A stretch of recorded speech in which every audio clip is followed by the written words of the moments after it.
Welcome to my mini vlog. So today we are outside in our house. So we will learn about reproduction in plants. That's why I am outside.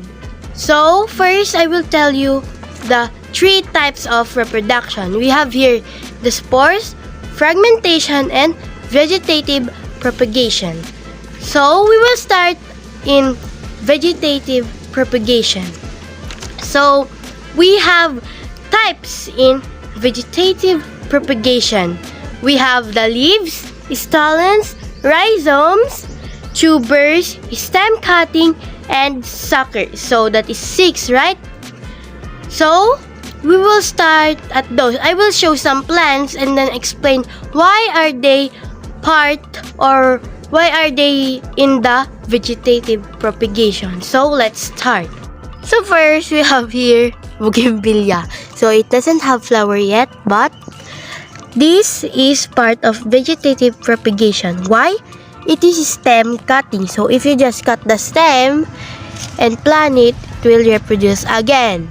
So when it grows, cut the stem again and then plant it and then reproduce again. So that is bougainvillea. Next we have here the gumamela. So next we have here gumamela. It is also part of stem cutting. So if you just cut the stem and then plant it, it will grow again. So also this it doesn't have a flower yet, but this is part of vegetative propagation. So let's go for the next one. So right now we were going somewhere to discuss rhizome. So it is also part of vegetative propagation. So now I will show you a plant that is part of vegetative propagation. So we have here bamboos. So bamboos has underground stem that store food for the young plant. So we have here bamboos. There. In our house, we have a mini farm. That's why we have some bamboos here. We have many bamboos here. See? So bamboos is part of vegetative propagation. And the types of reproduction in this one is rhizomes. So that is bamboos or rhizomes. So now we are still in rhizome. So rhizomes, we have here a ginger, luya in Tagalog. So in rhizomes, as I said, it has an underground stem that store food for the young. So this is already na kuha or tinanggal na sa lupa, but as you can see, it still have this one. So ginger or luya is part of a vegetative propagation and it is in rhizome. So that is rhizomes. So we have here a banana. So we have a lot of banana here. For this one, banana is part of vegetative propagation and it is suckers. So suckers has underground stem that also store food for the young. So we have here a bigger one. Here we have a lot of here. Some don't have leaves, but bananas is part of vegetative propagation and it is suckers. Okay, now we have here a snake plant. So snake plant is part of vegetative propagation. In vegetative propagation, we have leaves, right? So that's where snake plant belong. Leaves or the plants that reproduce in leaves, new plants emerge at the edge of the leaf of it. So like this, of the edge of this leaf, like that. So a new plant can grow at the edge of a leaf in snake plant. So that is snake plant. Next.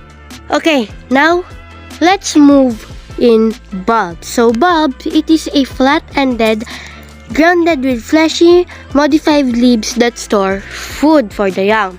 So example of bulbs here is onion. So, in onion, you can plant a onion again just putting a one piece of onion in the land or in the soil. So, here, the onion is a flat-ended, rounded with fleshy modified leaves. And also, it stores food for the another plant or for the young plant. Next, we have here garlic. So, in garlic, here, it is already bawas. So, in garlic, to reproduce, you just need to plant a one piece of it in the soil, and then it will reproduce. So this is like a onion also. It is flat-ended, rounded with fleshy modified leaves that store food for the young plant. So that is bulbs, onion and garlic. Next, so that is the end of our tour of me showing some plants that is part of vegetative propagation. So now let's talk about spore formatting. So I don't have any plants for you to show, but I will show you some pictures of it. So what is spore formatting? So spore bearing is a plant that can reproduce with only one parent. So it's like a asexual reproduction. Even without a one plant or it is only one plant, it can reproduce. So that is spore formatting. Okay, now let's go for fragmentation. So fragmentation, it happens when a part of a one plant detached from its body, it will reproduce. So it can only happen when a one plant has a detached part of its body, it will reproduce. So commonly, some plants of these are in water. So it is just like binary fission, right? So that is fragmentation. It is happening when a detached part of a body of a one plant is detached or natanggal sa kanya, it will reproduce. So that is fragmentation. So always remember, vegetative propagation has many types. This is the rhizomes, stem cutting, leaves, bulbs, suckers, tubers, and yes, that is the types of vegetative propagation.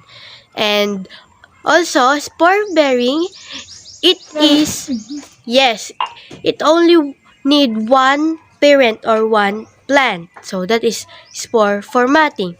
And fragmentation, when a detached part of a plant nahiwalay sa katawan niya, it will reproduce. So, parang di niya rin kailangan ng another parent. So, it's just like binary fission. So, that is vegetative propagation, spore formatting, and fragmentation.